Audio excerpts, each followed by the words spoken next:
বিচারের জন্য আগে সময় ছিল সেটা আমরা অর্ধেক করে দিচ্ছি। 90 দিনের মধ্যে ধর্ষণের মামলায় 90 দিনের মধ্যে বিচার করতে হবে।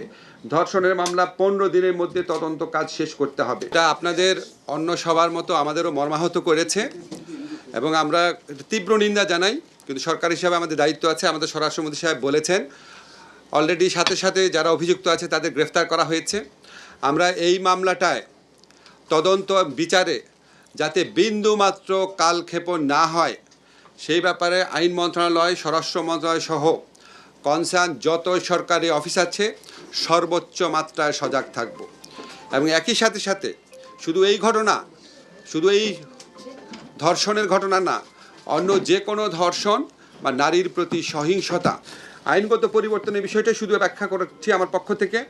একটা হচ্ছে আমরা দেখতাম নারীর প্রতি সহিংসতা বা নারীর প্রতি নির্যাতন, রেপের মতো কেসে ইনভেস্টিগেশন যে অফিসার ছিলেন, ইনভেস্টিগেশন অফিসার যখন 30 দিনের মধ্যে তদন্ত কাজ সম্পন্ন করতে না পারলে ওনাকে চেঞ্জ করে আরেকজনকে দেওয়া হতো, আরেকজন না পারলে তাকে চেঞ্জ করে আরেকজনকে দেওয়া হতো।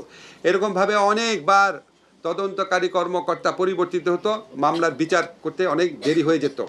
আমরা ইনশাআল্লাহ যেই সংশোধনী আনবো সেখানে আমরা বলবো যে তদন্তকারী অফিসার যাকে নির্দিষ্ট করা হয়েছে তাকেই তদন্ত কাজ সম্পন্ন করতে হবে নির্দিষ্ট সময়ের মধ্যে।